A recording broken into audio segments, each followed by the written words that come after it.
The expansion and realignment rumblings, both fake and real, are being felt from coast to coast. We will address them right here at the Voice of College Football. We appreciate everybody stopping by. Thank you so much for being here. Leave those comments and questions, of course, in the live chat. We've got a special edition of the Voice of College Football. And again, thank you so much for your time. This is the place to be. We will address everything involving, again, the real and the rumored here at the Voice of College Football. We bring in, of course, Tony Altimore, consultant, strategist. We appreciate you being here, Tony. Thank you so much. Thanks for having me. It's good to be here. It's exciting times right now. We always lean on Tony for a breakdown across the board. And of course, we got Tide Guy showing up tonight. Tide Guy, thank you so much for your time. Hey, thanks for having me, Mark. Good to see you, both of you. And want to address something briefly right off the top. So much talk out there, both real and imagined, and all sorts of rumors and so forth involving the Pac-12 and the Big 12. Based on all the information that we have, everything that we can gather from our sources, there is nothing involving the Pac-12 going to the Big 12 or any of the schools involved, whether that's 2, 4, 6, or beyond, and leaving Washington State and Oregon State by themselves. So we will not discuss that right now. We will move on to more relevant, valid conversation. But again, Pac-12 looks to be in good shape. They need to work out a media rights deal. The Big 12 will continue with this 14 that they will have here in 2024 and beyond. Tony, let's get to the media rights situation involving the Pac-12, because there's a lot involved there as well. And it seems as though we have heard from the likes of Apple and Ion TV and Amazon and all sorts of configurations of what could be involving streaming services and what could be a complete model for the Pac-12, or whether it's half and half or what that is. So I could go through variations of things that I've gathered, but I would be we'd be in a better position if you started the conversation, I think, in regards to what you know or believe is going to happen here soon. So the first thing is what we see sort of as the most likely scenario that we're hearing across the board is that there will probably be some games, particularly like that typical 10 p.m. Eastern game or 10:30 p.m. Eastern game on ESPN. And then some large component will be streaming. We don't have any confirmation of that. And we've been told by President Kirk Schultz, who's one of the Pac-12 actually executive board members. He's not just on the main board, he's on the executive board, the 3-person leadership team. And we've been told by Arizona State Athletic Director Ray Anderson that this will be settled in about 2 weeks. So to everyone who's stressing, just because you bought an Iowa State t-shirt at the Walmart in Ames does not mean that you need an hour-by-hour play-by-play of their negotiations. That seems to be a weird sort of like cultish like excitement that we're seeing among some of these sort of like the sort of joke is t-shirt fans. They've told us it'll take about 2 more weeks. When presidents go on record and athletic directors go on record, I think we have to take their word for it, because they're the ones that actually know the stuff. Quite honestly, it doesn't really matter that much. I mean, if it's a couple million more here or a couple million less there, in the grand scheme of things, it's really all sort of rounding error in the budget. We're going to talk a little bit about Florida State and the Big Ten in just a minute, where you're talking about real money. The difference in these Pac-12 things is not real money. You know, the difference between Pac-12 and Big 12 is going to be less than the travel cost difference. So it's again, like you mentioned, Mark, we know for sure really right now that nobody is moving. We know that the Pac-12 is expected to sort this out in the next couple of weeks. We know there's a weird internet obsession from the Big 12 about it. Not really sure why, because it's not relevant to them, because nobody's moving. But we do expect to have that announced probably in about 2 weeks or so. I'm not losing any sleep over it, and really nobody in this chat should lose any sleep over it either. So again, and by the way, Ion is according to Stuart Mandel, Ion is not happening. According to Brett McMurphy, Ion was bidding. Yes. According to another one of my friends, more people know about Ion today than ever did before. I just made the response to somebody on Twitter when they were asking about Ion. What is that? And I said, well, maybe you could expect a lot of Hazel and I don't know, the Flying Nun reruns following Pac-12 games. Well, I will tell you, I got a little bit scolded. I called my mother to joke that how if she fell asleep during a rerun of FBI International, and she woke up and it was Oregon at Wazoo, would she notice the difference? And she assured me that one, she would, and two, she wanted to make sure that I knew that it was FBI and national that she falls asleep to in Ion. I want to get a handle on this math. Apparently, they're different. To break it down to a T or anything like that, Tony and Tide Guy. But we're not talking about a contract like the Big Ten has at $1.1 billion or the SEC at $800 million. We're talking about, well, the ACC is currently in the midst of a $240 million contract. So if the Pac-12 is somewhere in that range, and they're negotiating. The ACC's is screwy, Mark, because the ACC's is a 20-year escalating deal. So the problem with the ACC's, and Florida State presented some very convenient full-term deal numbers today to their trustee. Florida State's numbers today to the trustees were definitely a little eye-rolling in how they chose to do them. They're very selective, we'll say. The ACC deal really, in order to equate it to the Big 12 or the Pac-12 or the Big 10, you can't look at the 20 years. You have to look at the 6 years that are the same 6 years that we're talking about here. In that case, and Tide Guy knows exactly a little bit better, but we've been told by ACC people that they expect that number is about $34 million a team per year. Right. Big 12 is about 31. Do you have it? This year, Tony, it was this year $30.3 million they got last year. Now next and it goes year, up. It's going to $31.9 million, and then it's going to $33 million. So every year it's going up. Where when people are doing the math, they just like the Big 12, they say this is the average. Well, actually, in year one, the Big 12 is not 31.7. It's lower because it's going to average there, and eventually it'll go over that. But the ACC right now actually has a better deal than the Big 12 when you look at where they're at in their contract. It's going to keep going up. And I love the Big 12. I grew up right outside of Ames, Iowa State. My family went to Iowa State. I've got a lot of donors to that school. Unfortunately, we all laugh at the ACC. Hey, they locked in a deal 10 years ago and they're not making anything. But the Big 12 just signed a deal that's making the same amount as the ACC. And unfortunately, the Pac-12 is going to sign the same deal. I mean, they're all going to be within a couple $1 million of each other. There's not going to be real groundbreaking difference. From a money standpoint. Anybody, let me just quick show.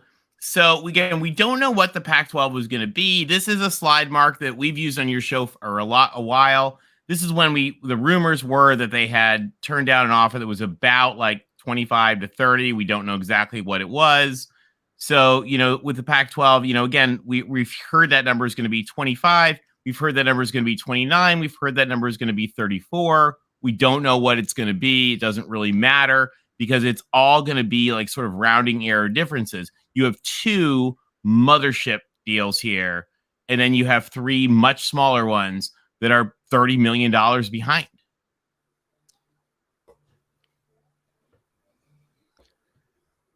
Hopefully that's the big issue there. So again, the pack number, we don't know what it's going to be. That's why they have abouts.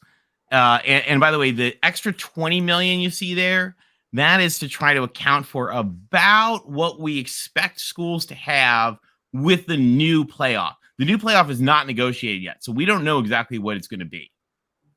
But now, when you take a look at things, and actually, I'm going to agree. I'm going to agree with the real MVP on this. He says, "I believe the Big Ten and SEC have completely separated themselves from other conference.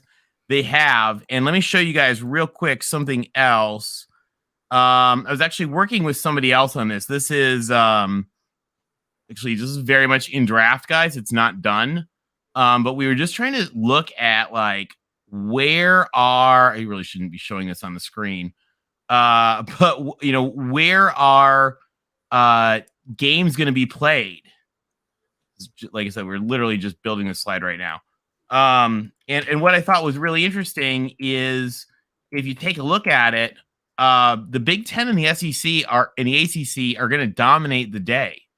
You're going to, among the 5 big channels, you're going to have 1, maybe 2 Big 12 games, and you're going to have 1, maybe 2 Pac-12 games. Everything else is going to be Big Ten, SEC, or ACC. And that's really, really interesting. And Notre Dame, of course. Now, Tony, with that playoff money you showed earlier, the $20 million. Yeah. Is that what the playoff money like this year? Or because ESPN is promising. That's an estimate of the future. Okay, because they're going from a half a million. And I'm trying to remember exactly who estimated that. But remember that you've got NCAA money, you've got college football playoff money, you've got bowl money, and then you have to take out the amount of money that they actually pay to run the conference. Right. And so this is it's sort of a placeholder, but it's to help folks in their minds make that switch that says, okay, why did the Big 12 people tell me it's 50? You say it's 30. Well, here's why. So the number that matters, the real variance number, are those colored bars, because that's the media portion.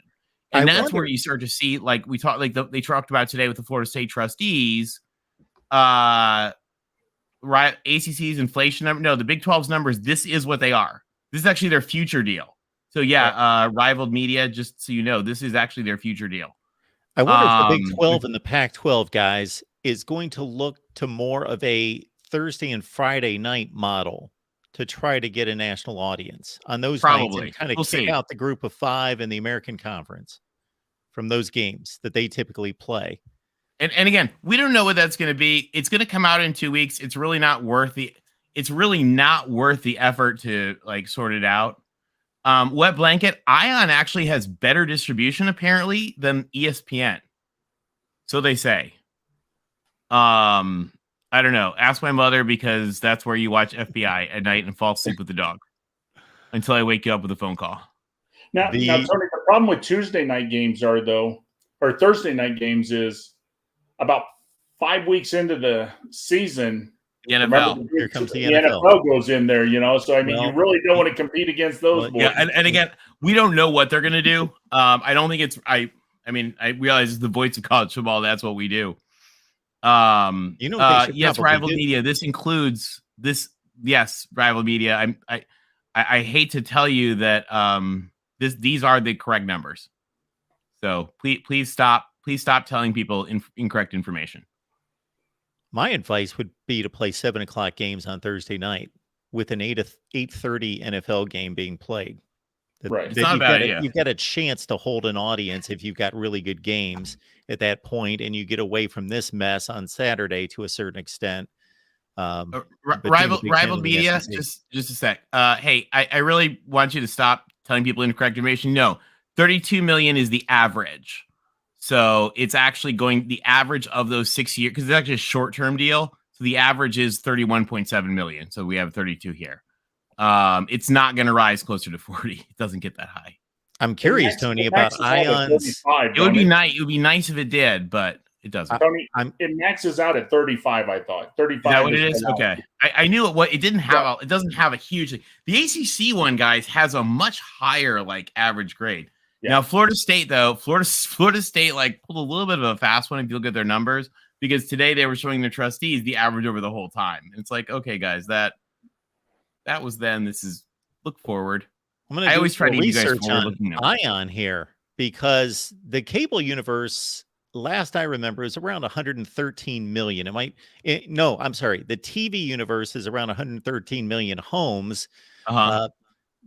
The cable universe maxed out when ESPN, maybe 5, 6, 7 years ago, around 102 million, and ESPN's down to 80.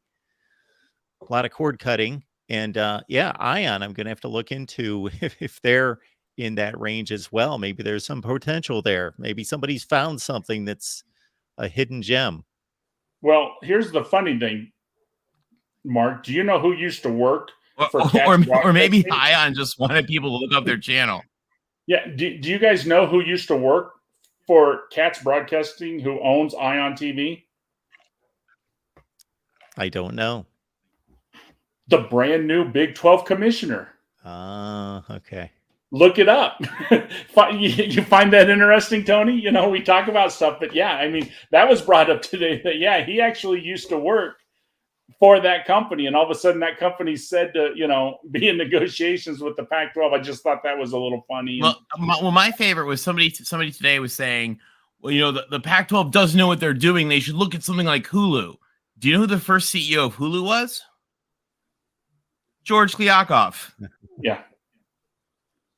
So again, we've spent probably more time dealing with this than is warranted, just because we know that they're gonna get sorted out in the next 2 weeks. Pretty much everybody that is legit has said, okay, they're going to do it. And who knows what it'll be. My guess, and again, this is just my guess, I could be totally wrong. This is not a prediction, it's just a guess, is that it will probably be exactly what we've thought it would be the entire time, which is, you know, 1 or 2 games on ESPN and the rest on Amazon or Apple, which is not very different from what we've had now with the Pac-12 network. Only Amazon or Apple are both 1,000 times better than the Pac-12 network. And then one of the other things that I think is actually important to note, which is just sort of like a regional cultural difference, is that in the Pac-12 footprint, acceptance and adoption of, and particularly among Pac-12 fans, I think acceptance and adopting of Apple and Amazon and streaming is much, much, much higher than perhaps in more rural parts of the country where people are more concerned. But like I kind of look, I was teasing somebody yesterday. They said, well, I wouldn't watch this. And I said, you wouldn't watch that game if it was being played in your backyard. Right. So it's about who wants to watch the games as well. But the thing that's interesting, Mark brought up, and I agree. One of the things with the Big 12 is, you know, they're losing Texas and Oklahoma. Those are your big markets.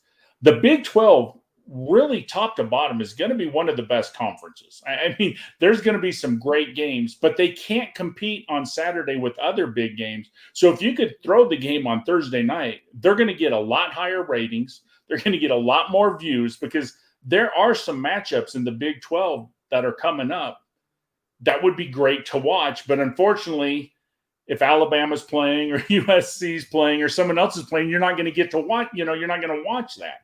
Yeah, Thursday and Friday night have been a sprinkling of Power 5 football, mostly in the ACC and the Pac-12, but mostly Group of 5, mostly a ton of American Conference games, and the Big 12 may have an opportunity there. The other thing that's interesting, and especially if they really consider adding like somebody like Fresno or Boise, where you do have the opportunity to play a little bit later. Right. Another thing I find interesting, that while you guys clearly explained why the ACC deal is currently in a better place going forward versus the Big 12 deal, and not just looking at the per year summary that's already been taken by most of the Big 12 teams. When you look at the stability, even though the ACC could be in a better financial place per team going forward, the stability of the Big 12 is almost in a strange way based on the mediocrity of the programs. Not to diss or downgrade these programs, but they're basically not wanted by the rest of the country. Therefore, there's a level of stability, as opposed to the ACC, which is in a lot of ways in a better position financially going forward and has more marquee programs, but are vulnerable to be picked off. Yeah, that's the problem with the ACC. And there's another thing right now because they're locked in. But once, you know, there's teams in the ACC that the Big Ten won. There's teams in the ACC, the SEC ones. So they're locked in, and that makes them great. And I agree with the Big 12. Personally, I like the Big 12 the way it is. I don't think they need to rush out and add schools and be concerned, because you know what? You've got a really great product. And you know well, Mark, that conferences struggle. When you start adding a whole bunch of teams, conferences struggle. That's why the SEC, we had 2 at a time. The Big Ten, they had 1 or 2 at a time. You bring the schools in slowly and get them acclimated in that. If you want to drop 6 teams into the SEC or the Big Ten, that's a lot of change, a lot of moving parts. It's a lot harder to get that to run smoothly than just, hey, we're grabbing UCLA and USC. We'll see how that works for 3 years, and then we'll discuss who else is on the market. Absolutely, guys. We got Tony Altamore here, strategy consultant, also our good friend Tide Guy, jumping on here to help us break through on what has been reported, what's been discussed, what's out there all over the place. Joey Foster's got a super chat. Real quick, Mark. Yep. Did you want to see my favorite? Do you want to see my favorite of the suggestions we've heard this year for the Tony, if it's your Pac-12 favorite media deal? This must be a gem. Absolutely. So if for the Pac-12 to really take advantage of revenue synergies, Cooking with David is now going to be Cooking with Oski, Dubs, the Duck, Wilma, and David. We'll have Pac-12 news. We all handled by MSNBC, because cultural fit matters. Post games will be done on Watch What Happens Live, and games will be on TLC. So we'll see what happens there. What a branding fit! It just all works together. Synergy. It would all work. Very It would nice. all work. That's my recommendation. No, I'm just kidding. Now, Thought we'd have a laugh at answer that. Joey's question, though, Tony, is the Big 12 in a better position because theirs is up in 2030? One of the problems could be, though, is, they're going to re-sign in 2030. They're going to make more money at that time than the ACC will. But think about this. They're going to lock in a contract, right?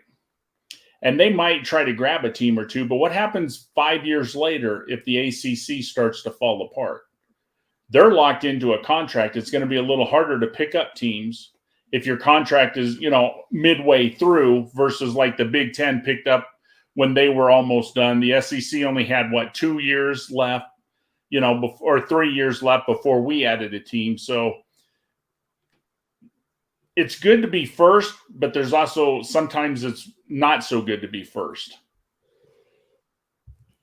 Why don't we hit on the news of the day in regards to what's going on at Florida State and what that all could possibly mean? None of us know exactly what it could mean because there's a lot of speculation here. But Florida State Athletic Director Michael Alford appeared at the Board of Trustees meeting and basically said, hey, this is the financial situation that we find ourselves in from a football standpoint versus what the Big Ten and the SEC have recently signed. And this is how far we're going to continue to fall behind year after year after year, 30 million plus 30 million, and continue to do the math going forward. And it's just going to get worse and worse and worse. We are one of the big brands in the conference. We bring power. We bring ratings. Roughly 15% of the, Tony's got the TV viewership there. In the article that I cited, 15% of the revenue from a football standpoint comes from Florida State, and they only get paid out 7% per team. Do the math, 14 times 7%, roughly 98%. There you go. So he had proposed an unequal revenue split, a brand with the power and the revenue and the TV ratings of a Florida State would get paid more than Duke, Syracuse, Wake, fill in the blank. And so that's what was proposed. And certainly there were questions coming back from the likes of Vice President of Legal Affairs and General Counsel Carolyn Egan saying, well, if we do the rough math, can we pay out this grant of rights remaining contract at $120 million? Can we make up for that in 4 seasons of football? And if we would leave the conference? So according to Travis Kenobi, who is, where is he from? What shows he's with their West Virginia show? Yes. Last Word on College Football. And Travis Kenobi is a attorney who works in these contracts. I'm not a contract attorney, and I have not reviewed the ACC's grant of rights. However, Travis has, and Travis is one of our great people here in the Voice of College Football community. And Travis says that this is not really a breakable document. It's essentially written very poorly to make it almost unbreakable. And so somebody made a comment. They're like, "Oh, contracts have provisions." Like this one is intentionally written poorly to make it not very breakable. And the interpretations that I have been told is that the 120 million is the exit fee, but then you still haven't solved the massive amount of the grant of rights, which could be hundreds of millions of dollars more. So unless someone is a contract attorney and they are telling you about who has reviewed the ACC grant of rights, which I can tell you most of these people have not, they don't really know what they're talking about. And so it's very interesting to sort of hear the Florida State people say that when we've been told by lots of very expert people who have reviewed this over and over, not just Travis, but in the media, there have been people that have done that it is not nearly as easy to get out of as she said. I mean, I'll be honest. So I like to tease my friends in Texas. I have a lot of friends from UT, and they joke. This is one of my favorite lines, that they were hoping their state legislature would declare the Big 12 to be an abortion so that then they could just get out. And they were like, that's how we'll solve it. It's what it was from my Texas friends. It's why, we tease them back and forth on that. If Texas couldn't get out of the grant of rights, which is essentially the same document, I think they actually copied and pasted large parts of it. So if Texas couldn't get out, then let me promise you Florida State can't get out, because Texas knows no bounds in shadiness of operations. So again, the people that sort of know this stuff tell us that it's not really realistic. Florida State would love to join the Big Ten because there's a lot of money there, but I don't really see how they do that. Do you guys want to take a look real quick at the weird situation with the TV viewership numbers? And before we get to that real quick, Tony, Yeah. just to extend on that point, and you may not be able to answer this, but is that confirmation of that agreement and the difficulty to get out of it? Does it, even though the numbers, the payout obviously declines as we get closer to the end in 2036, does it seem, based on your understanding, to be just as difficult to leave that contract at any point between now and 2036, or does it become less and less or more and more likely that somebody could break that before that? So according to Travis, again, I'm just being a vessel of Travis. This is not Tony saying this. This is Travis. Yeah, the amount gets less, because it's a lesser time that you're doing it, but it's still really, really hefty. Okay. And so actually, and we were just getting to this. We got T-Mac, who's actually an awesome friend of the show. Go Kennesaw State, pointing out FSU's fishing for the higher revenue share. I think that's exactly what they're doing. Yeah. And they kind of deserve it. So some of you guys follow Ryan does the D1 360 conference realignment channel. If you don't follow him, he's awesome. Ryan actually really did some great analysis of 10 years of TV data for the ACC, Pac-12, and Big 12. And he broke it out so it was only looking at games between teams in those three conferences, the going forward. So taking out USC, taking out UCLA, taking out Texas, taking out Oklahoma. And what he found, which we've done some more data on this and really validated it. When I did some data work, we found that 65% of viewership is just purely what channel it's on. So the thing about Florida State's numbers here is they're showing this. Yeah, Florida State has a lot higher numbers, but that's because Florida State is a big brand, so they put them on ABC and NBC and they're not ABC, but they're on the big channels, and so more people watch them. But even when you correct for that, and you break it out actually by channel, which we've got here again, Ryan did this work. Ryan's brilliant. He's an awesome. He's works in accounting in Chicago. Really, really smart guy. What you still see here is that Florida State is among those three conferences. Florida State is still the number one driver of views across any channel, or averages across any channel. And so it was Florida State, Oregon, Louisville, Washington, Clemson, Miami, Virginia Tech, Wazoo, Oklahoma State were the top 9. Utah 10. So, I mean, Florida State has a pretty good argument for why they should be. I mean, Florida State on ABC, for example, averages 4.2 million.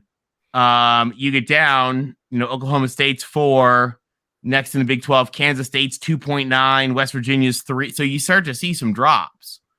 And to guys, I'm sorry, it's hard to read. It's on Twitter. You can pull it there, or just DM me and I can send you a copy if you want.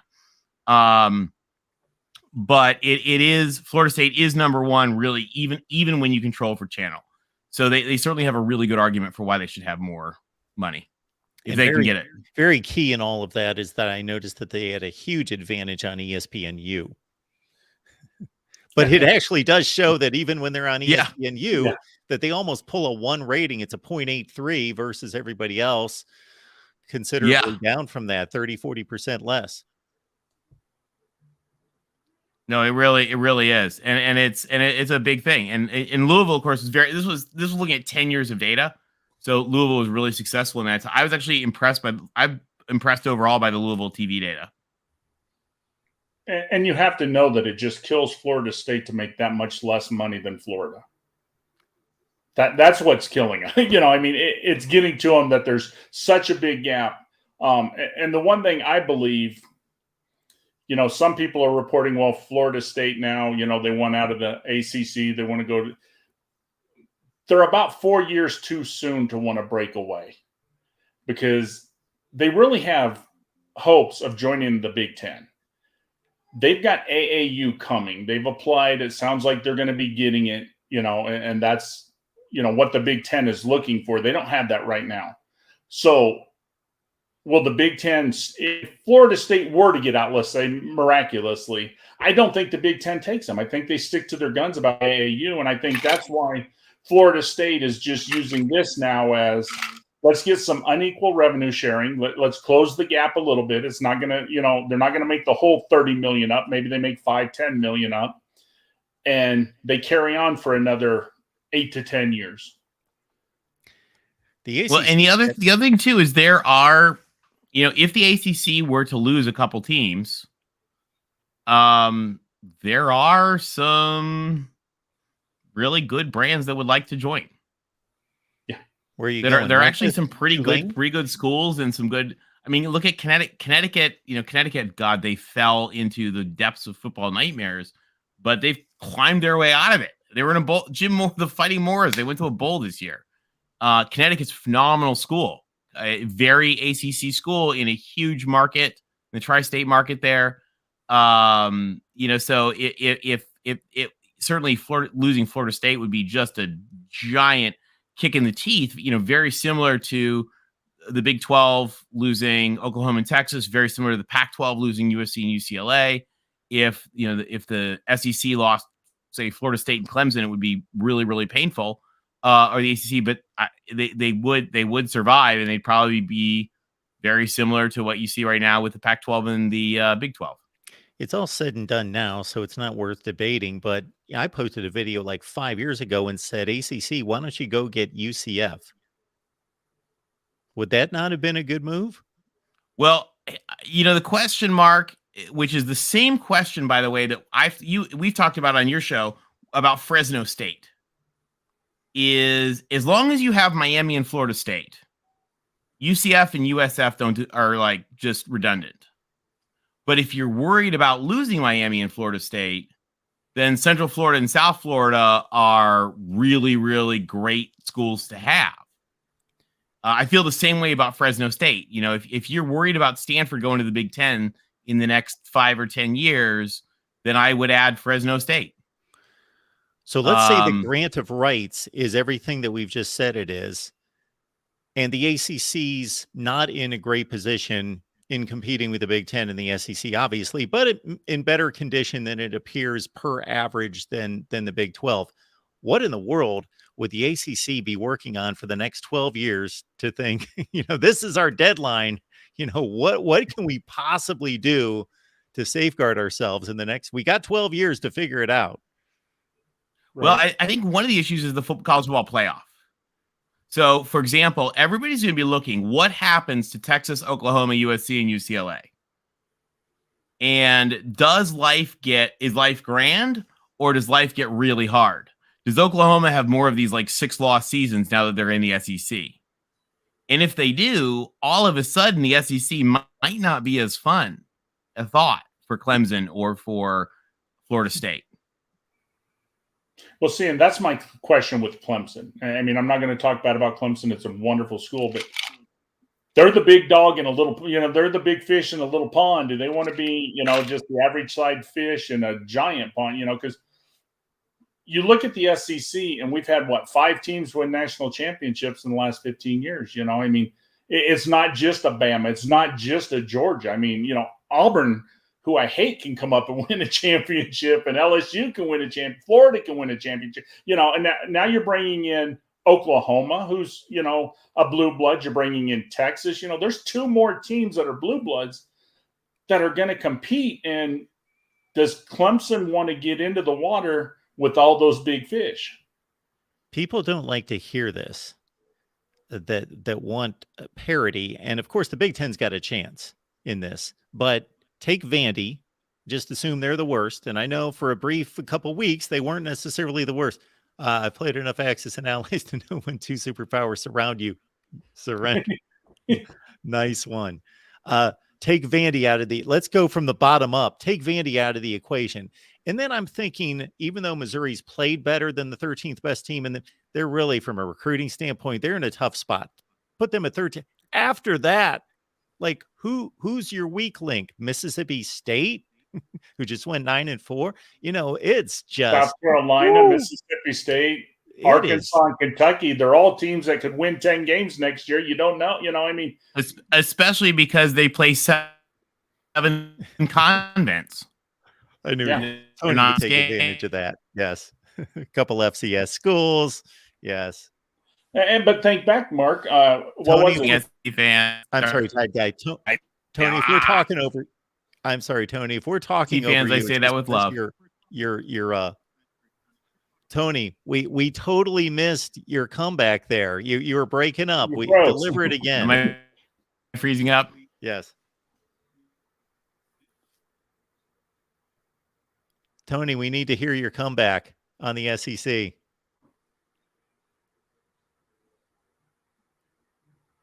think we've lost Tony for a second. He might have to reboot. Okay, sorry. Our internet's being really sketchy tonight.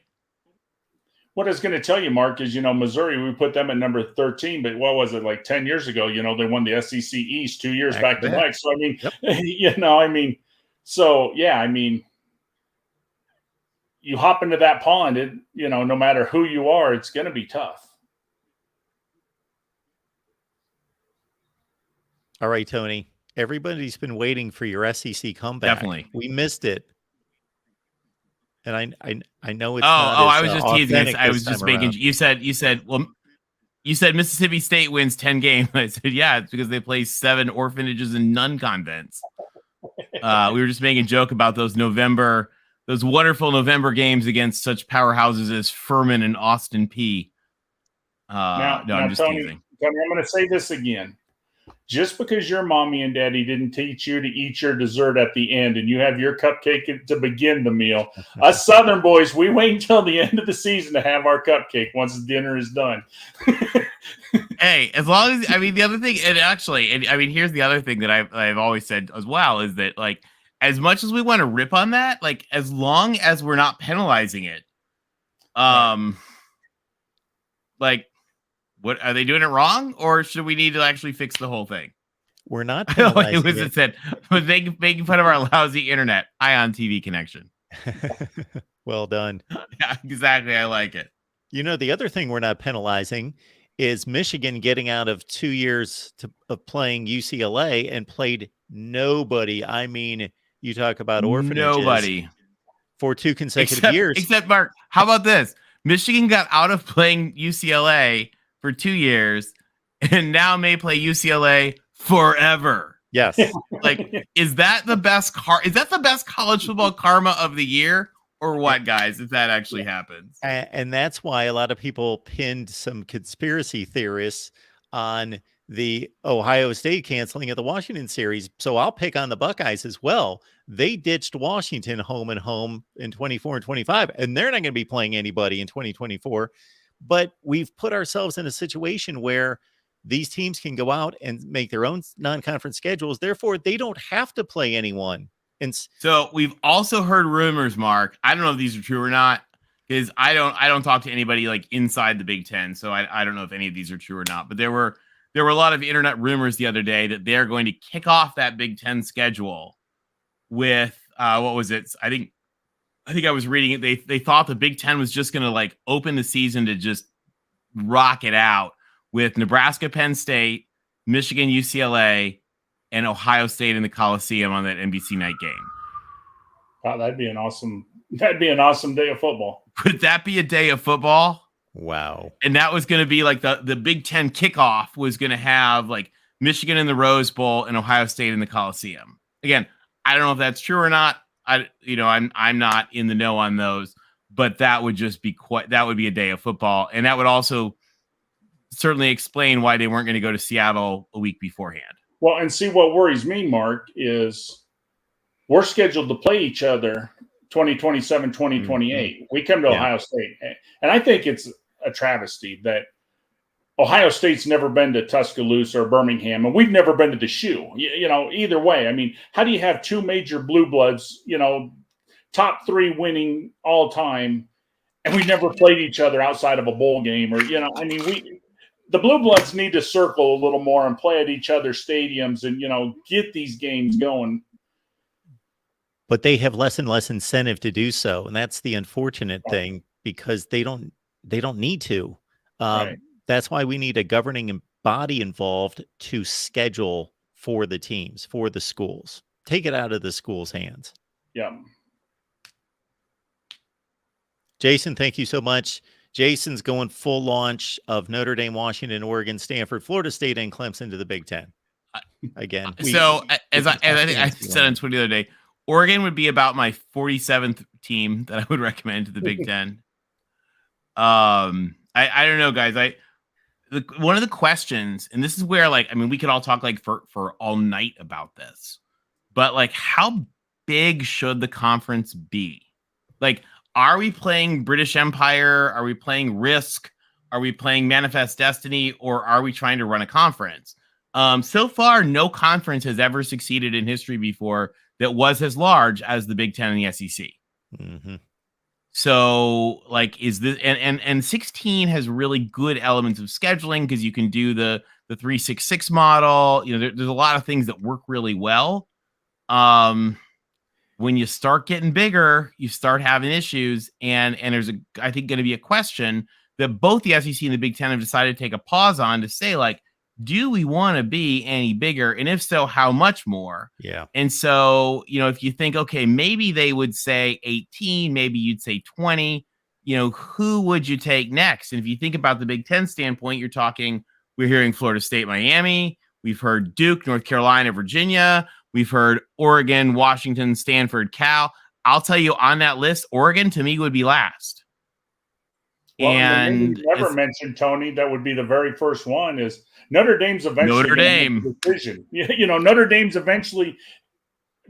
Friend of the show, D-Rock Irish will immediately start typing and come after me for that. D-Rock Irish, I'm not trying to steal your independence. Well, Tony, you got to explain to a lot of people why Oregon's near the bottom of that list for you. So, first of all, the Big Ten, everything about the Big Ten, they want a couple things. They want markets, they want academics, they want research. Oregon is of that list, Oregon is the bottom on all of those. Oregon is the only school, the only major school in the country, because Alabama hides its money. Oregon is the only major school in the country to spend more on sports than on research. Aside from I'm sorry, and by major I mean I'm not counting the little private schools. The little private schools who don't do any research, that's another story. But of the actual big research schools, and of the AAU schools, Oregon is the only one that actually spends more money on sports than research. That is not a good Big Ten statistic. Oregon's in not a very good market. Their uniforms cause cirrhosis of the eye, so you have to watch out for that. You can't put Oregon and Penn State on the same field. Looking at 1920s football versus it just wouldn't work. It would be really painful. And I mean, I have lots of great friends at Oregon. I love Oregon. There's nothing cooler than Shout. But the thing about the Big Ten is, if the Big Ten is looking at it and they're looking at, see, the thing is, and some of you guys who work in sales know this. You talk about qualifying the sale, right? And then targeting who you want to go after, sort of how marketing sales work. So the thing of it is if you're going to qualify teams and schools, would Oregon be qualified for the Big Ten?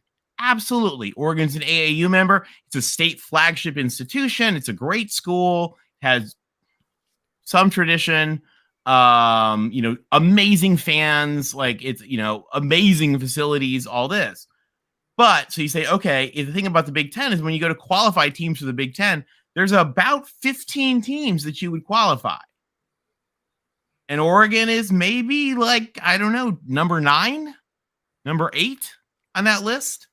And so you say, okay, how many would the Big Ten want to add? And would they want to add enough that you're going far enough down that list?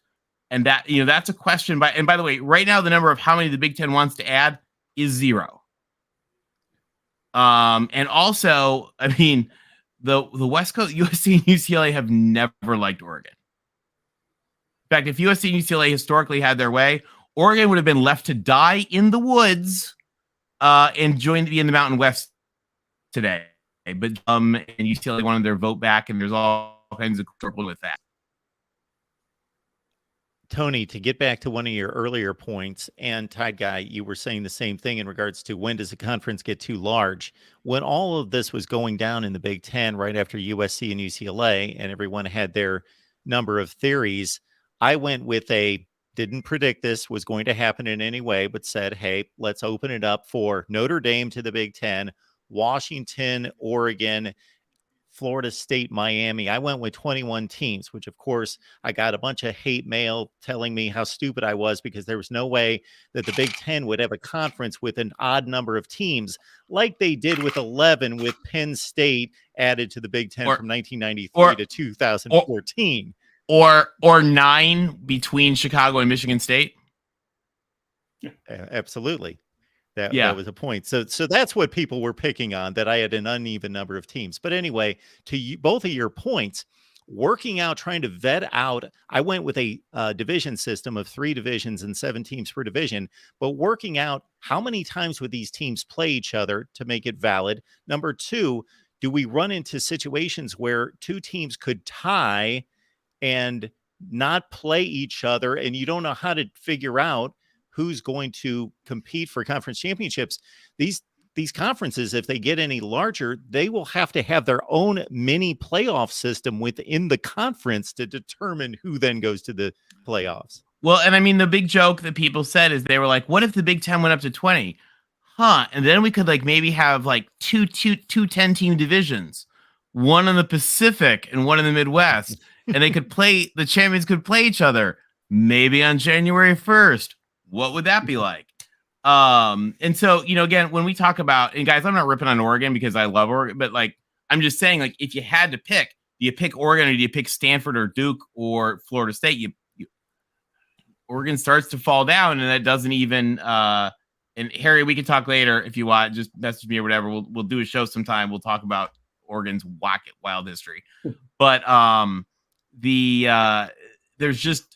there's a lot of teams, and I don't know that Oregon is that top choice for the Big Ten. And the Big Ten tends to only take exactly what it wants. And Tony, that's one of the amazing things about you being here and bringing us all, grounding all of us, because we are talking to football fans. And folks, we love you and we know what your priorities are, but these aren't just football decisions. Right. And then you're also running into the problem.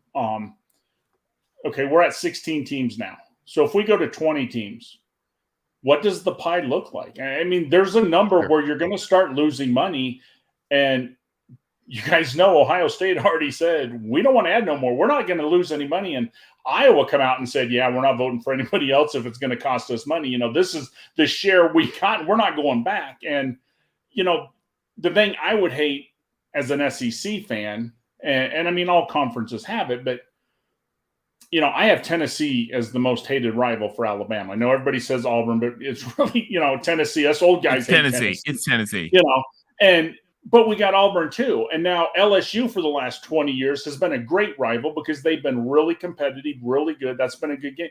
You know, so you start adding teams and we start losing all the time. You know, we don't play Georgia that often. You know, I want to play Georgia every other year. I play them every year. You know, so how many teams is enough? Because if you get to 24 teams, you're not doing yourself any favor because you're not playing everybody. And that's what I like about the 16, because they're wanting us to go to a 3-6-6 model where we play everybody every other year. And that's how a conference, to me, should be. We should be playing these teams regularly. Well, why are you in the SEC if you're not going to play everybody? You know, I mean, we're not bringing Texas and Oklahoma in just to sit on the sideline and not have Alabama play them or have Georgia play them. You know, I mean, for all the ridicule the Big 12 has suffered, they have played the truest and purest championship in the last 10 or 11 years because everybody plays everyone. So there was nothing to argue about. Right. The only thing I love that about the Big 12 was by the way, I missed the Pac-10 round robin where you played all 9. Yep. I missed that. Just to catch up on the super chat from Ben. Ben, we appreciate you being here. He's going to defend his maize and blue. Yeah, Michigan played the same amount of Power 5 teams or more as almost every SEC school did last year. Am I wrong? You were not wrong if you were just going to the Power 5 with Michigan playing the 9 conference games and then the 3 out-of-conference games. But let's consider that everybody in the SEC played, obviously, the 8 in conference, and then they picked up one additional Power 5 team outside the conference. And then you've got Georgia, Florida. You've got who am I missing? The South Carolina, of course. They play 2 out of conference Power 5. Georgia Tech. Yeah. That's and hold on, I'm gonna stand up for the SEC here for a minute. Everybody, hold on to your hats. Oh boy. How many SEC teams canceled their Power 5 opponents with about a year to spare? Yeah. I don't think it was many. Well, and Nighttime out there said there's 0% chance Tennessee is hated more than Auburn by Bama fans. Let's be real now. Well, I remember 10 years ago buying the T-shirt that says, we hate Auburn because we have to. We hate Tennessee because we want to. Us old guys remember the Tennessee game, man. New guys, it's all about Auburn. But I was born in the 70s, and Tennessee was a much bigger rival to us than what Auburn was. By the way, can we have a moment to talk real quick about, just to make sure everybody knows that Alabama hides its money so its fans don't realize how smart they are? You're not supposed to tell everybody. We hide that down in Huntsville, and then everybody thinks UAB has their own football team, and Alabama tried to destroy that. That's our team. We own UAB. That's where our doctors go and our nurses. We don't want you guys to know that we're smart. We're just a bunch of dumb hicks that play football. You know, we're not for education. Don't let them pretend that. They just hide their money, and they just hide all their research money in their satellite campuses. Alabama does like $950 million a year as a university in federal research. So don't let Alabama fool you. Like, Alabama's like, oh, we don't do it. Yeah, they do. They just hide it in their satellite campuses. But I tell everybody, last year we made $131 million just off of football. But research, we only did $110 million. Look it up. Yeah, because he hid the other $700 million on the side. Exactly. I like it, Alabama. I respect you guys. I love you guys. Now, let me ask Mark and Tony a question to go back just a minute with the Florida State, wanting a raise. What do you think the other teams do? I mean, because honestly, even if they give up the money, in 12 years, there's still going to be a huge gap. Florida State's more than likely going to want to bail when the grant of rights are up. We know that. So Does a Boston College, a Wake Forest say, you know what, you're in this for 12 years, you're not going to leave. We're not going to give you more money. Do you think that's possible, or do you think they cave? You know what I do is I steal Tony's chart and I take that to the board meeting to say, okay, we understand that you have outrated us in TV performance, but we also understand that the TV networks have placed you in those prime positions more than they've placed us. So let's get a better uh, determination of what this really looks like. And I think it's almost like a Major League Baseball situation where there's guaranteed money distribution that is the bulk of it. But then you also say, okay, we're going to take 25% of it and say, okay, we're going to base this on performance. And there's going to be distribution that's going to be shared and be distributed to the teams that bring in the money. Wait, so, sorry, Mark, my internet was being really sketchy. Did you just talk about handing out the playoff money uneven? Not the playoff money. No, not the playoff money. So I'll tell you guys, and this is not a prediction. This is not inside information. This is just what I would do if I were Florida State and those guys is you have your media money. I don't think you get people to start giving up their media money, but you have playoff money that's about to come in. And you're about to get a lot of playoff money coming in, a fortune. Remember that 20 million we showed? Like an extra 10 million a year per team is going to be playoff money. My just guess of what I would do if I was Florida State is I would be positioning myself and starting to shake my fist a lot so that as that new playoff money is signed and contracted in, you want the conference to hand that out in an uneven way. That says, for example, if you make the playoffs, you get, making this up, half the playoff money. So it's saying like, hey, Boston College, you don't get very much of the playoff. You can keep your equal share of media money, but we at Florida State are going to take 3 times. We're going to take your playoff money. We're going to take Wake Forest playoff money, and we're going to take so-and-so's playoff money because we've earned it. And the Pac-12 is probably going to do the same thing.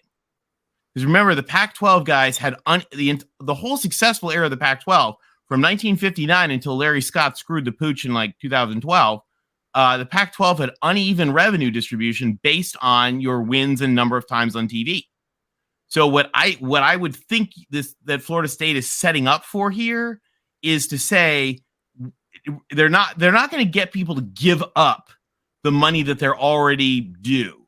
But when the new money comes in, I would guess that it's set up in an uneven handout way. That's not inside information. That's just like how I could very easily see this going down. That's a great answer. Tide Guy, I was focused solely on the current contract and what I would possibly do with that. But yeah, that makes total sense in regards to saying, hey, yeah, you're part of the conference. We can keep you in the mix to a certain extent, but the bulk of it needs to go to the high performers. And as Tony mentioned, the Pac-12 gets piled on all the time. But from the time that I started watching football up until 10 years ago, the Pac-12 ran things the right way, and it was obvious on the field. And as a Big Ten guy that I get deemed many times, the Pac-12 beat our heads into the turf for decades in the Rose Bowl. Well, remember that when Nick Saban first started winning national championships, USC was making more money from the conference than Alabama was. Yep. Because the Pac-12 had uneven revenue. And then Larry Scott and Bill Moos, may they all someday burn in hell. I'm not sure Larry Scott's not on the bottom of Lake Mead by now. We don't have confirmation. He should be. But they just really screwed up the whole model. So if you guys take a look here, you see those sort of the rounding chunks of that, like about 20 million a team. So if you think about the ACC, about half of that is what they have now. That's bowl money, that's NCAA money, basketball money. And they might also say like basketball money should be unevenly shared too, because North Carolina and Duke might say like, hey, we're not going to get the playoff money, but we earn all the basketball money, and we want more of that, especially if the new basketball tournament is worth more money. Right. And so you might see them say, okay, we're going to split the media money equally, but this other big chunk, Boston College, you don't add to football, you don't add to basketball, you can take your media money, and we're going to take the money that we earn. That wouldn't surprise me, because it just makes sense that that new money is easier to hand out unevenly than to retroactively go back and cut people's money. Absolutely. Right. And now, Tony, this $20 million, is that using the $500 million that the playoff pays now? So it's using a bunch of different things. It's sort of taking their estimates of the bowl money. It's taking their estimates of the NCAA money. It's taking their current amount of playoff money, and then people ramped it up minus the cost of running the conference, and it's about 20-ish. Okay, again, let's call it 15 to 25 because we don't know what that number is going to be. Right. So, again, that's a little bit sketchy. Yeah, UCF Island is asking is 20 million just estimate. It's absolute estimate because that contract has not been negotiated yet. Right. But it does go to $1 billion next year, Tony. Yeah. The playoff does. It goes from $500 million this year to a full $1 billion next year. Yeah, and it's supposed to go up even higher with the new contract. Once Fox and all of them can start bidding on it, it'll explode. So it's and so I actually my personal guess is that this 20 million number is actually a little bit low, but we put it in there just because we wanted people to be able to understand why they were hearing such wildly different numbers. People were hearing Big 10 at 100 million, not 75. They were hearing Big 12 at 50, not 30. And they were like, we saw a lot of people arguing on Twitter and being like, no, I heard it's this. And it's like, okay, guys, those are different numbers. And so here's how that breaks out for you. UCF Island, this is actually a really good question. So UCF Island, this is a huge drama that I think is like a giant pile of money waiting to be seized. And the Big East is another place that would want it. He asked, could you see Big 12 having more money with basketball revenue? Depending on the NCAA basketball tournament, the NCAA basketball tournament is like this giant like welfare system that like gives money to every team in every level of the NCAA, all three divisions. They all get this wonderful like revenue sharing check from the NCAA. And then they have the formula that also gives it to the major conferences that play. If they decided to take the basketball tournament and be like, NCAA, we're done with you, we're going to take it and keep our own money. I think the schools could get about, I've done math on this. I think the schools could get about an extra 10 million each per year. There's a lot of money. In the Big 12, who has great basketball, that number is higher. Like the Pac-12, that number is lower because their basketball kind of stinks, especially when they lose UCLA. The Big East, that's an enormous amount of money because the Big East doesn't really make very much money right now. So I think there's a lot of money to be built out of basketball. Like as these teams like Florida State, I mean, as they start to try to squeeze blood from a stone, they're going to say at some point, they're going to be like, guys, we're not going to leave 10 or $15 million on the table being handed out to Division III schools as a wonderful, like sort of like revenue sharing welfare game. We want to keep that. I don't know how much longer it goes like this. Well, and Tony, Alabama had a meeting in December, and we discussed what that orange ball inside being played is. And I heard you figured that out. We now got a basketball team, so give us a couple years. We're putting money in basketball. We're finally doing good, so we want some of that money too. Yeah, as USC Trojans, I asked a friend the other day, a UCLA friend. Some of you guys saw it on Twitter. I said, "Is that the Harry Potter game? Because all I know is you guys play it inside, and there's some kind of wizard." Yeah. And then I put a picture of John Wooden underneath. Nice. Yeah.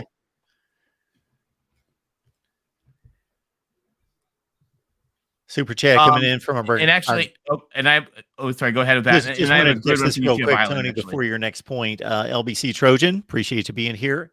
LBC Rick, how do two of the greatest coaches, Woody Hayes and Bear Bryant, coaching two Blue Bloods for 28 and 26 years respectively, never schedule an out-of-conference game in Birmingham or Columbus? Some things never change. I let LBC Trojan know that probably my guy Woody is probably the guy to blame, since the Bear did schedule two with USC, and also a couple games later, right after he left against Penn State, were probably scheduled while he was still there.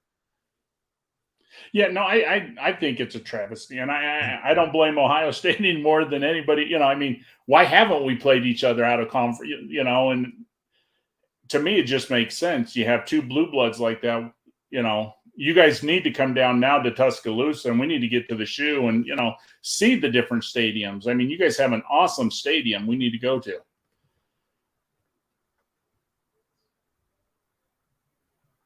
I was muted. What a fun game that would be. You guys should do it.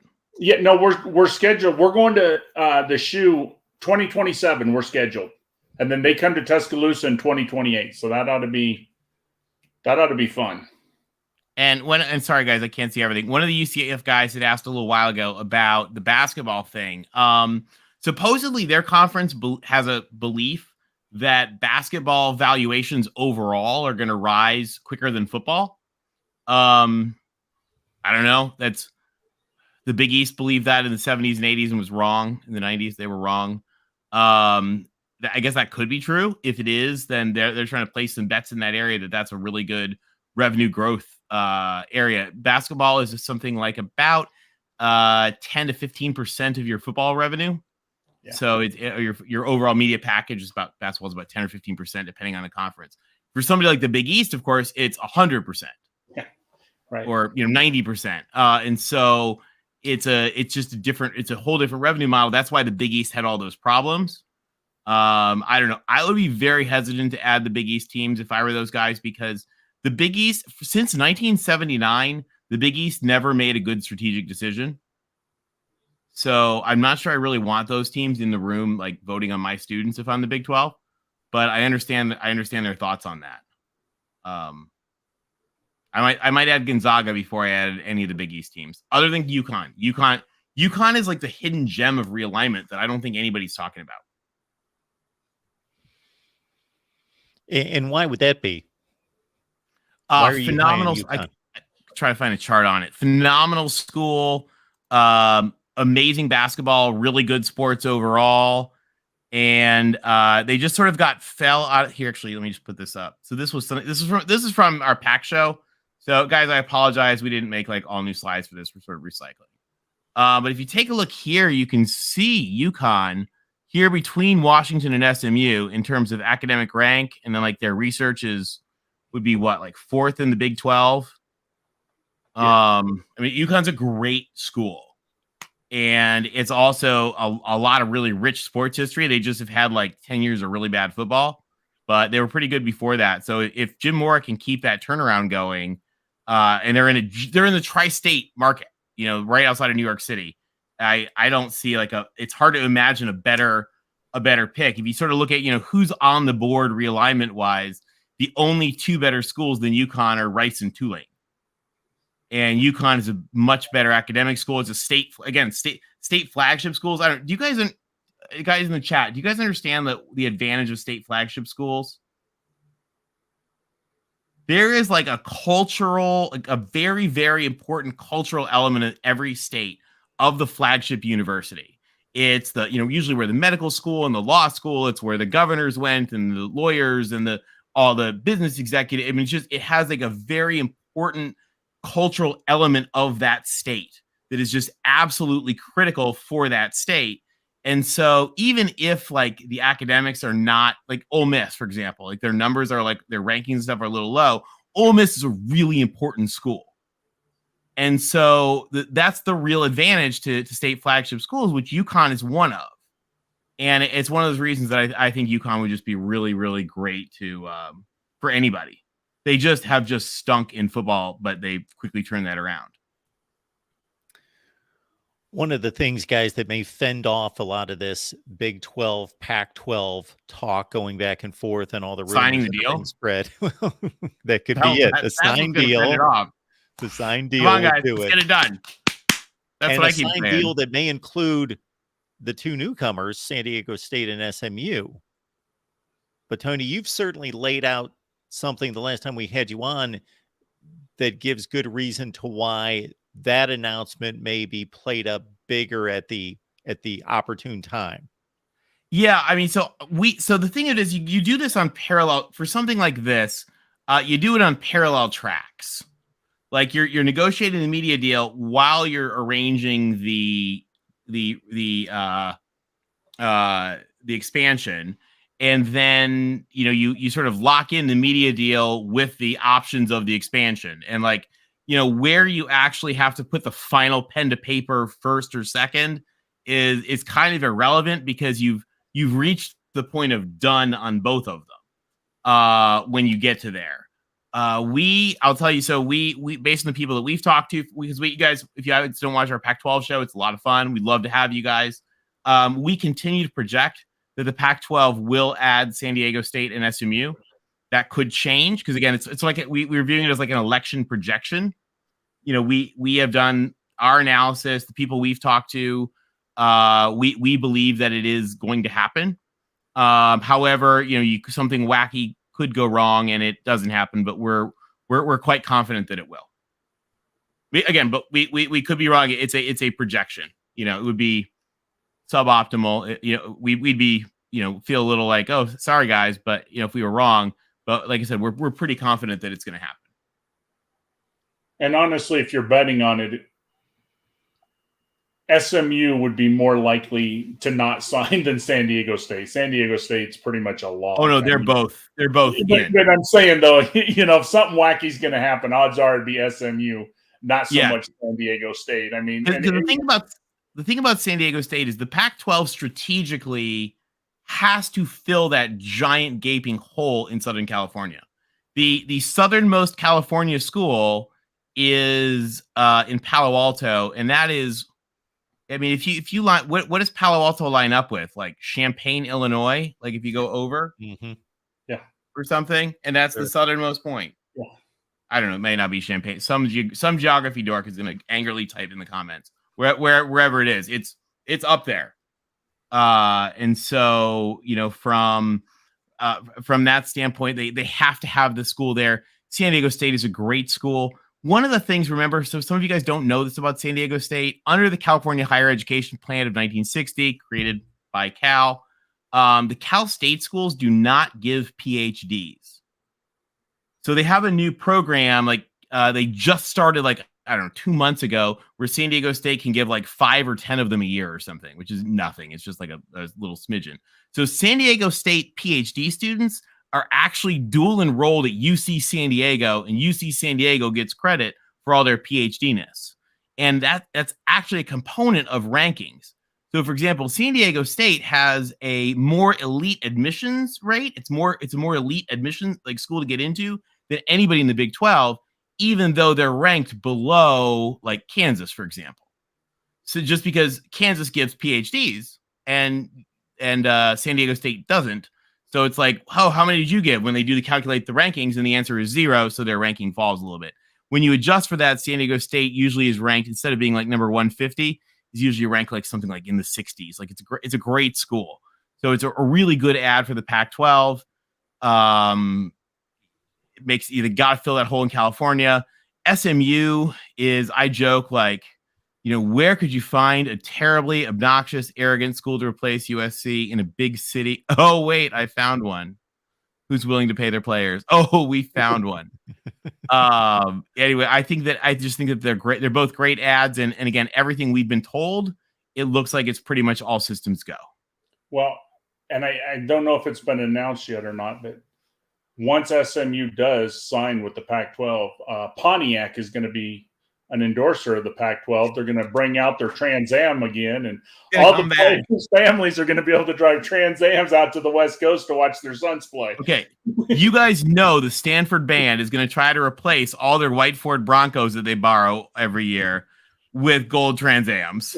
Exactly. Right now, the Stanford band is trying to get every gold Trans Am in the country to surround their stadium when they play SMU. You guys, when Stanford band goes to destroy SMU, it's going to be worth the trip just to see the Stanford band.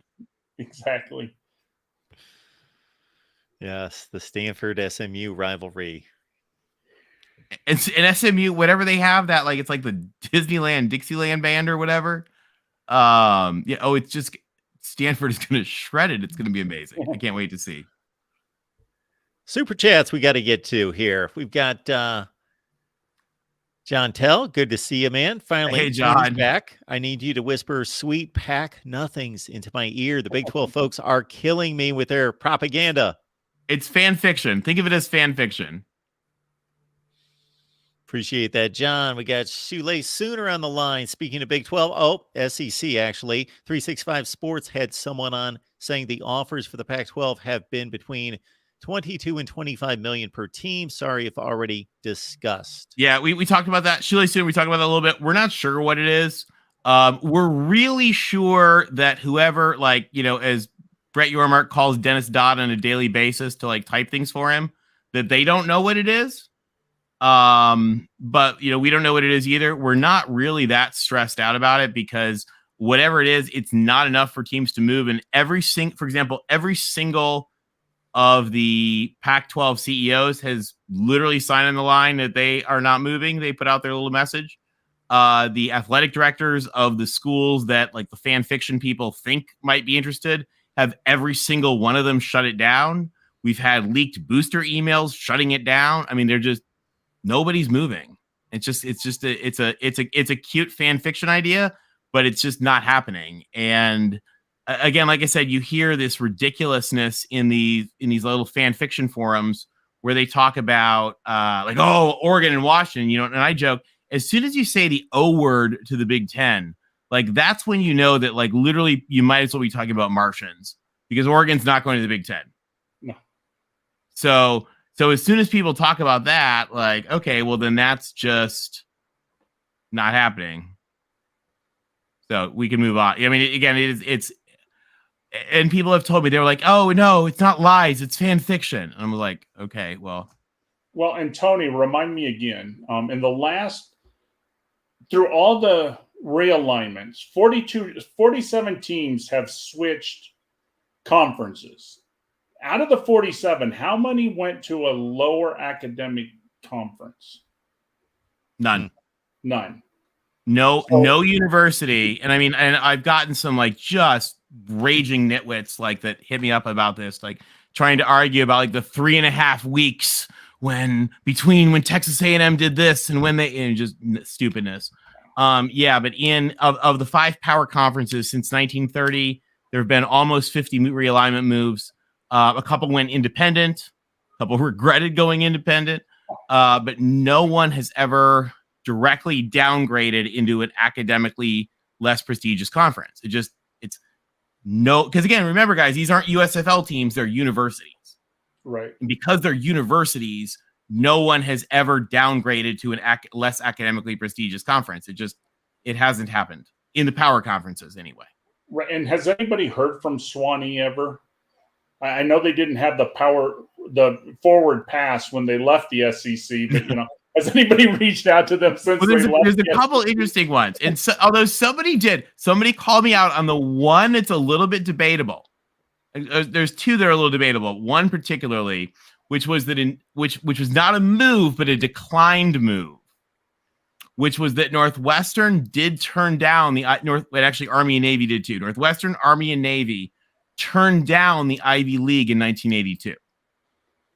But there was no downgrade or up, because it wasn't that they left and came back. They did decline the opportunity to upgrade, but no one has ever downgraded. Well, I always just wondered when all this came down with USC and UCLA and Oregon and Washington were that next level of, okay, people were rumoring them to the Big Ten. Why would the Big Ten have and consider 2 programs that they are putting on hold? Why would you put on hold and piss off 2 institutions that you are seriously consider? Again, Mark, when we looked at the numbers, we thought that Washington is a gigantic academic powerhouse.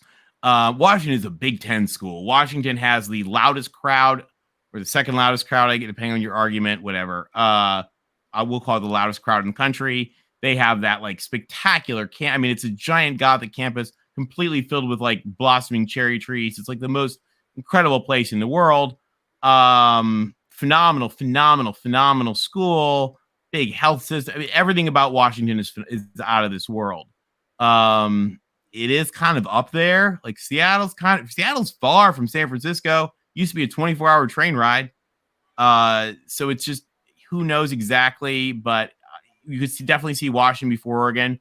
If I were handicapping like who the Big Ten would steal, I would think Stanford, Washington, or Stanford, Cal. I mean, the other thing, by the way, is Cal is the key. People don't understand. There's in higher education, the pause in football, in higher education, there are a few institutions that just are the boss in charge, and people follow what they do and what they say. And they're kind of regional, and people can kind of argue with me and add one or two. Go for it if you think you want to add one or two. But it's Harvard and Yale in the Northeast. It's Michigan and Ohio State in the Midwest. It's Cal and Stanford on the West Coast. I hate to admit. It's Texas down there, and I don't know, probably Georgia and Florida in the Southeast. And again, if you actually are around higher education, like whether it's COVID, whether it's, how we handle, emergencies or, whatever, like people, how they handle Greek life issues. That's what those schools do, is what everybody else does too. And so that's why Cal is like a hapless joke with their god-awful basketball and football team. But like everybody knows, you salute the University of California. Like you do what they say. And so people that think that Oregon matters and Cal doesn't are absolutely wrong, because this is higher education. Let's catch a. By the way, Oregon does about $120 million or whatever of research. The University of California does about $16 billion. Just keep that in mind. They got amazing. A few campuses, but yeah. Tony's here to keep us in line. Us football heads, us football nerds. Tony keeps us in line, and obviously Tony loves football. That's not the point. He just has a real world perspective on all of this. Jason, thank you so much for the super chat. Michigan has Texas at home in 24 and away in 27. Jason has done his best with these super chats to convince us that Michigan schedules hard ever since we. Well, that sounds like they have another 2 years before they cancel that one. Michigan, I would wait until May. They might be looking. Hawaii is free again, so they might go with Hawaii again, or maybe the University of Toronto.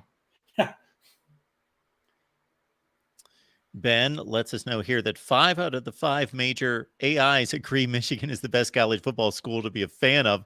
Go Blue.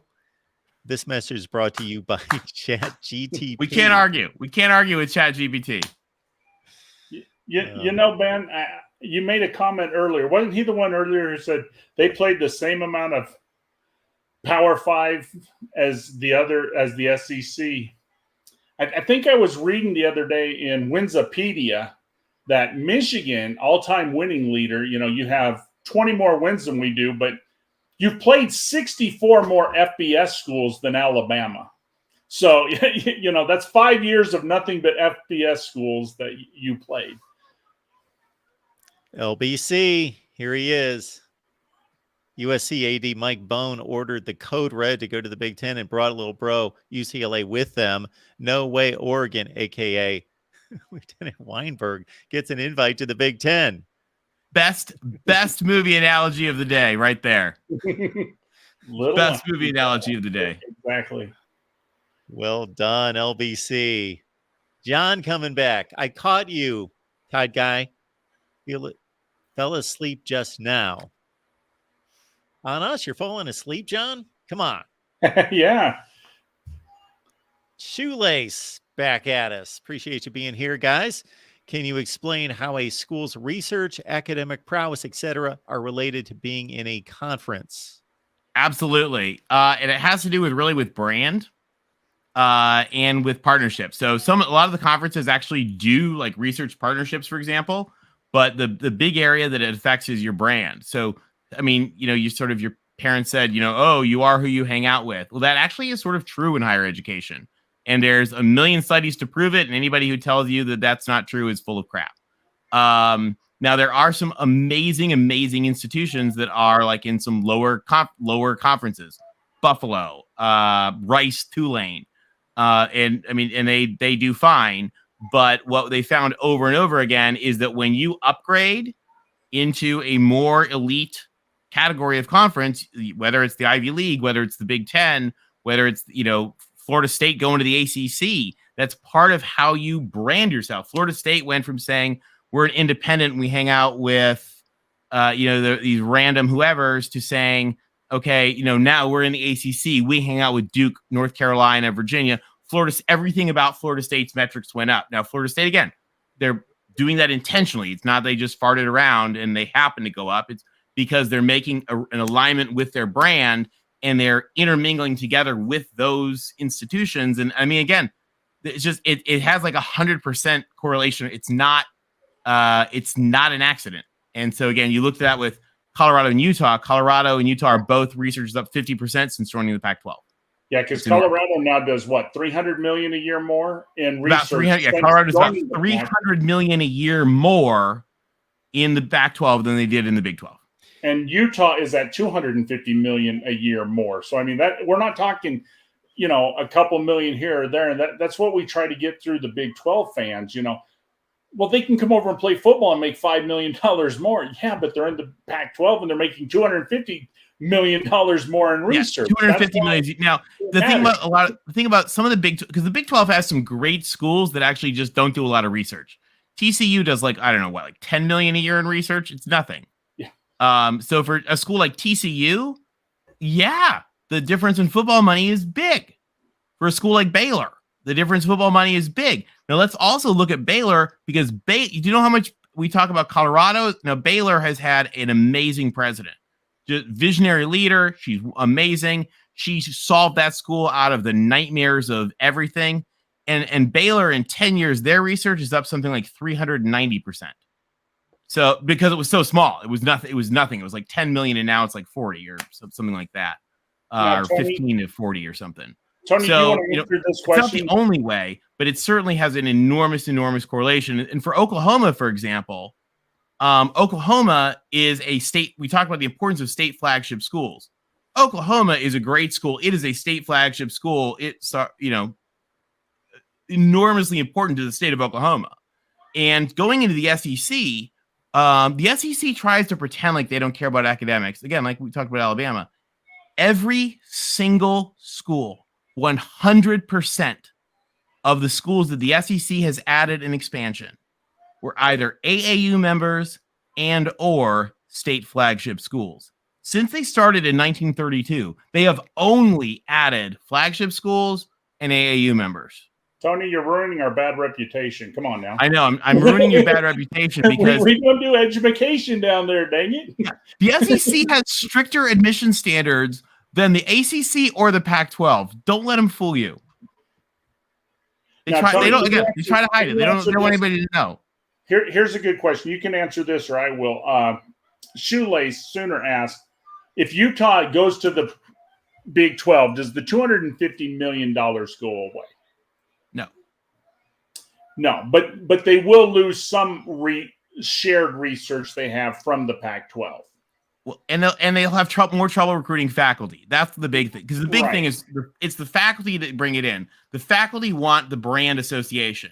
The faculty at Utah want to be associated with Cal and Stanford, and they are. That's a huge. The presidents of Utah are all on the record on this. And again, the T-shirt fans from the Ogden, Ogden Target store may disagree with you, but if you talk to the professors at Utah, they are like fully aligned on that. I mean, the AD of Utah made fun of like some of the Big 12 people on Twitter.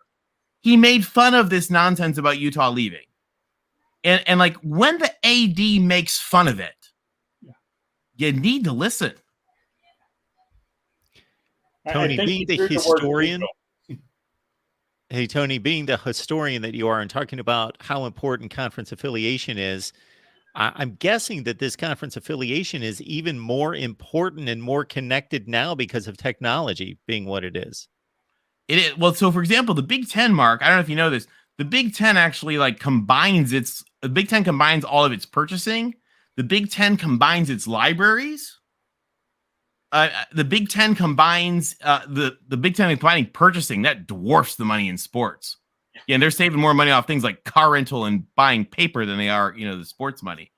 But the Big Ten also combines its cybersecurity. They combine some of their tech development.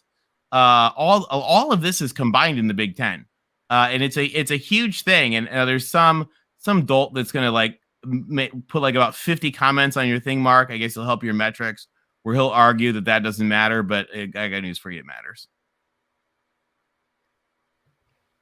Sorry to everybody who has to read that guy's comments. There'll be like 50 of them. They'll be time stamped. I don't read them. Well, and like you said, Tony, people don't take that in consideration. Just the joint buying that they do, car rentals, toilet paper. When you get in like that, that saves you more money than the difference of going from gaining $5 million in sports moving conferences. Oh, and actually, here's a big thing. Shule Sooner says, OU president says they're working. Yeah, that'd be awesome. Again, University of Oklahoma is a great school, guys. Like, It's a majorly important academic institution. Like, we are all on board. Because again, don't let the SEC fool you. They have stricter admission standards than the PAC or the ACC. They just don't want you to know it. Well, and isn't Georgia about to get AAU status also? Yeah, Georgia should have. I don't know why Georgia didn't have it for forever. Yeah, there's a couple of like schools that are really cited as just being outstanding places that don't have AAU status yet. Often are Georgia, Florida State, Oklahoma, South Florida, Miami. They're a little bit further down, but yeah, they're up there, but they're a little bit further down. But it's a couple of those that are just like kind of overdue. And it's definitely Oklahoma, Georgia, South Florida, Florida State are a few of them of note for football fans. So yeah, don't let Oklahoma try to pretend they're not a good school. They do. They try to pretend. Oh, that's right. Alabama played an FCS playoff team in Austin Peay. Austin UCF, hold on. UCF Island, talking about UCF, which used to be called Florida Tech. UCF's another one of those schools. Like, UCF's on a hockey stick. What does UCF have? Like the number 4 hospitality school in the world? Like, UCF is awesome.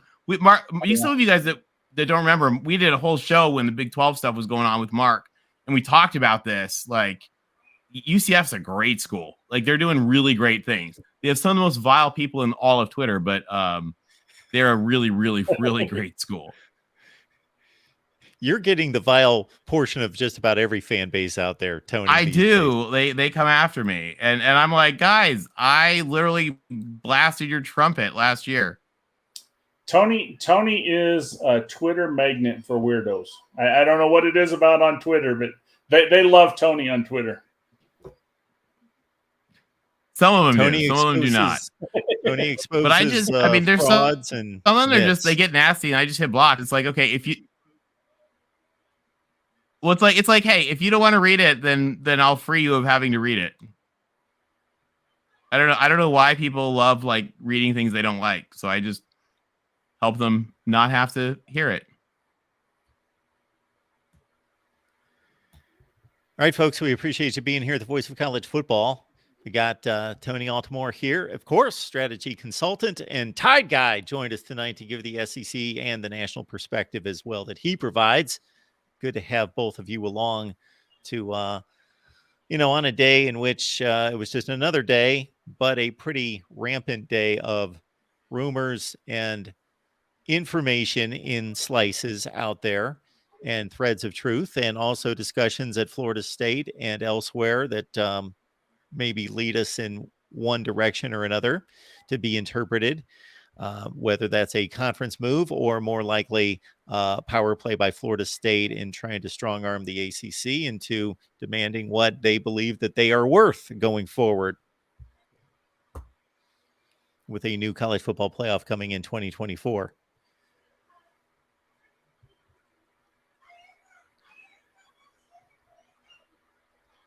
All right, guys, is there anything else we want to hit on? Anything else we think's important? Shoelace Sooner, thank you so much for the contribution. We appreciate that. I would just tell everybody out there, give it 2 weeks.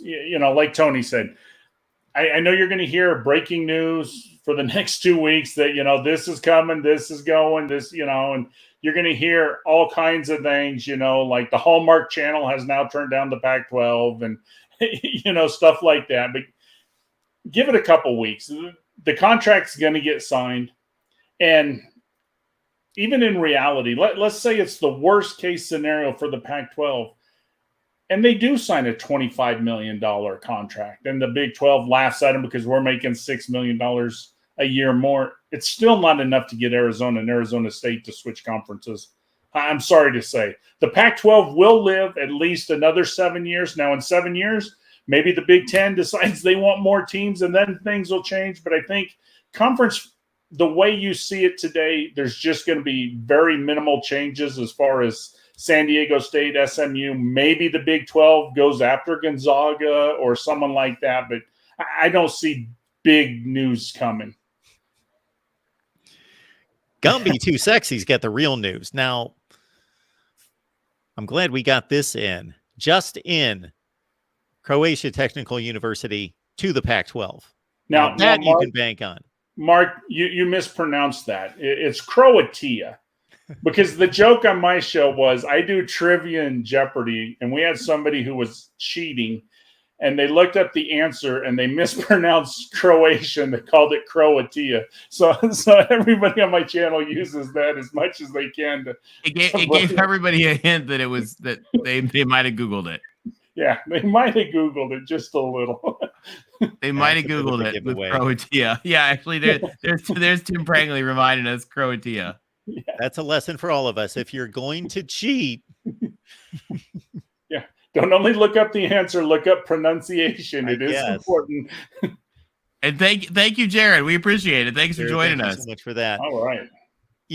One real quick thing that I want to get back to is just in regards to this combination of TV, cable, streaming, and a lot of Pac-12 people are up in arms and concerned about the whole streaming aspect of this. As Tony, you touched upon it to a certain extent, but I look back almost 10 years to Maryland and Rutgers joining the Big Ten, and the Big Ten going after those markets for certain reasons, one of them being cable households, which is not nearly as significant now as it was then. It was the DMV, it was New York City, it was Baltimore, and to get into that East Coast stretch.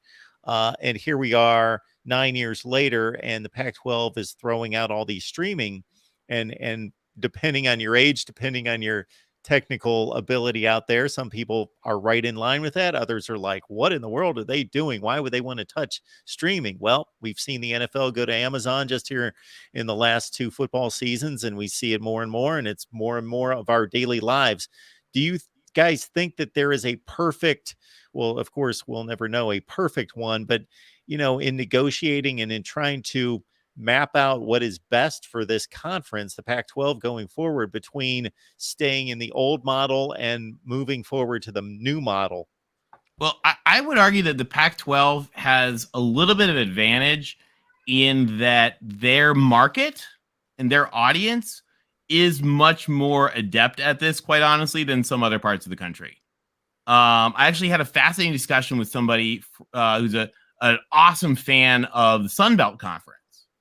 And he was talking about how he actually, they think that he thinks for the Sun Belt, it's a little bit harder because like there's just the internet services in some of the areas aren't as good, and the adoption just isn't really up there as much. I'll give you a really funny example, guys. The Ivy League has this whole streaming deal with ESPN Plus that like they love. It's awesome for them. It makes them a lot of money because one of the things about streaming is the business model of streaming is different than the business model of cable. And so how the companies make money off streaming can be very different. And the Ivy League example is a really interesting one because, for example, like, I mean, none of you guys here want to watch like Harvard versus Princeton lacrosse. Like most of you would like break, your brains would want to escape out your ears before you had to watch that. But the people that want to watch Harvard versus Princeton lacrosse are incredibly valuable advertising targets. And so like Harvard versus Princeton lacrosse, may be a very, very valuable financial thing to stream. And so just remember that the business model can be different in these things. So again, we're going to know what it is in 2 weeks. Don't lose any sleep over it, because as far as I love all you guys in the chat, but like none of your lives are affected by this. So you don't have to lose any sleep, and neither do I. Tony, you just brought up a great... though, Tony, with the streaming, if streaming wasn't a good deal, then why did MLB just sign streaming? Why is NFL ticket going on streaming? You know, younger people are using streaming more and more. And I'm an old man. I'm 52. I was born in 70. Guess what? I live in Mexico. I can pick up the Pac-12 channel easier than you can, Tony. Yeah. Oh, I know. You know what I mean? Because I stream down here, and I would have never thought. I'm not computer savvy, but I stream, you know, and streaming will not save college football. I understand that quote, but you know what? I think the next time the SEC signs a contract, they're going to do something with streaming. Probably the Big everybody Ten. is. I mean, everybody's going to it. So why not be the first conference as the Pac-12 and do it? Well, Tony is reminding me why I need to contact YouTube and convince them that this is a business channel. It's a finance YouTube channel. Because yes, the advertising would shoot up considerably. Yeah, there's an example of it, right? Exactly. I mean, if it's a person, so if you guys ever take a look at like the alumni magazines from like Harvard or Yale or Penn or Princeton or whatever, that have real ads, and these are not jokes, that ask things like, "Are your children ready for their trust funds? We can help. Call Merrill Lynch Private Wealth Management." Or I mean, like, that stuff is big money to advertisers. So again, the model can be different, and that's just just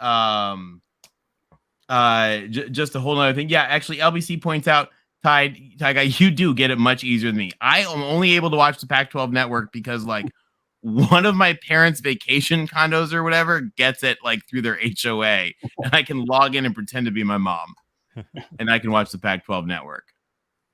Super chat coming in from how will media money differential between the Big Two, meaning the SEC and the Big Ten, I believe, Power Three, herd athletics for schools in smaller conferences? Will the SEC and Big Ten money from those schools get ensured that they will win 90% of championships in perpetuity? All sports, thanks for the show.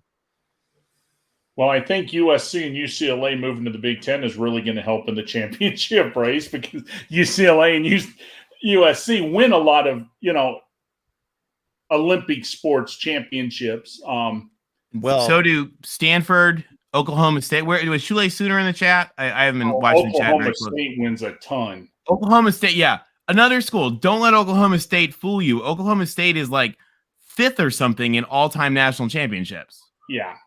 Yeah. Oh, he's there. Oh, Wet Blanket's in there. There we go. Yeah, Wet Blanket. Yeah, Wet Blanket. Everybody give Wet Blanket a shout out, because the Cowpokes they win. They have a lot of gold trophies in there. But isn't a lot of Oklahoma State? Don't they have like 40 wrestling national championships from like the 30s through the 70s? I mean, hey, it counts, because you know what? Yeah, I mean, if Cal gets to count their water polo team and their crew team that has like one American on it, then Oklahoma State gets their wrestling and golf, I think, too. Like aren't all the pro golfers from Oklahoma State? Yeah, go Cowboys. Okay, 50. Oh wait, we got Wet Blanket right there. 52 across 7 sports. That's awesome. Yeah, that's awesome. Obviously, the Pac-12 is the conference of champions, and when I covered the SEC, when I was down there for 7 years covering SEC football, basketball, everything, and softball was just starting at that time, I quickly learned how great the SEC is in sports like tennis and golf, gymnastics. Absolutely. Yeah, gymnastics were good, and now we're showing it more in track. That's kind of helped since Texas A&M has come along, and you know, once we get Texas and Oklahoma, that'll help our track also. But Sischa, you're basically asking 2 questions. Those are 2 much different questions when you're talking about non-revenue sports versus football domination and what's possible there. But the non-revenue sports are going to continue to thrive in those other conferences, especially the Pac-12. Yeah, and they're all going to be, they all have their different things they're strong in. Well, and I think though you'll notice the problem with the Big 12 is they don't offer a lot of sports. They don't offer as many sports as the other conferences, so they're not going to win as many championships just because they don't have the sports that the other conferences have. Like they only have, I think, 3 men's swimming teams. Right. In the whole conference. And the other thing, another difference about the Big 12 has to do with travel. So like it's a nightmare to get. So I've been, some of you guys don't know this. I actually do a lot of work with university undergraduate students through a couple of like leadership development programs. And so I taught at probably half of the Big 12 schools at one time or another and traveled to most of them. And they are hard to get to. So, for example, the Big 12, a lot of its sports, they actually don't do what the Big 10 does or the SEC does or the Pac-12 does and all play each other in a lot of these sports.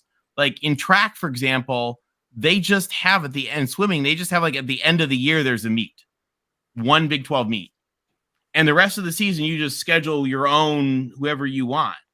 And so it's a little bit of a different model for the Big 12, and it helps account for the fact that they're so hard to get around. I mean, a couple of them, West Virginia, BYU, they're right by, obviously TCU and Houston are by huge airports, but like Kansas State, Texas Tech, like they're really hard to fly into. So they tend to do all their, a lot of their Olympic sports. They do their own local scheduling. And then at the end of the year, they have one single like Big 12 championship meet or weekend or whatever like that. And it works pretty well for them. And probably crush all the schools within, 50 miles of them, but then, have to show up for the conference championships at the end of the year.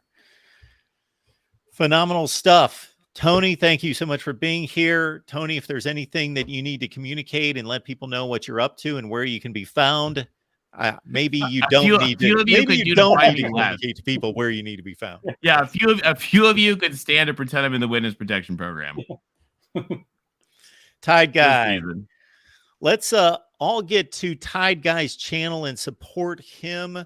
Tide Guy, we're going to let you talk for about 30 seconds because in the meantime, I'm going to look up your channel so we can drop it in the chat so everybody can find the link and subscribe to Tide Guy's channel.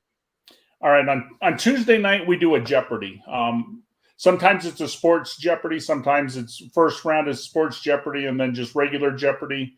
And then every Thursday night, I do trivia. They start at 10 p.m. Eastern.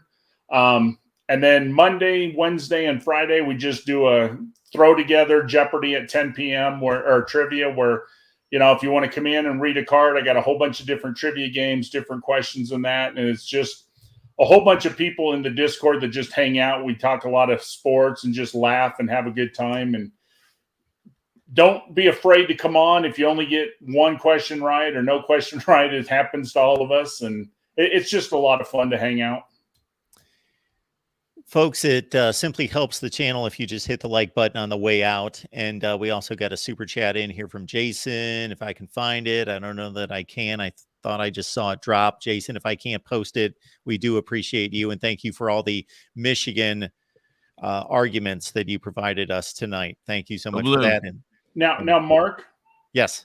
I would like to work out something with you. I'd like to get you, David Smoke, and a couple people, and I'd like to throw together a college football Jeopardy one night and let you guys play against each other and find out, who knows their football better, You're not going to force me to eat double stuffed Oreos when I miss questions, though, are you? Okay, good. Because I was very upset that I had to eat 38 double stuffed Oreo. I got 49 right, 38 wrong, but people were asking me most ridiculous questions, which I put myself out there to say I will answer anything.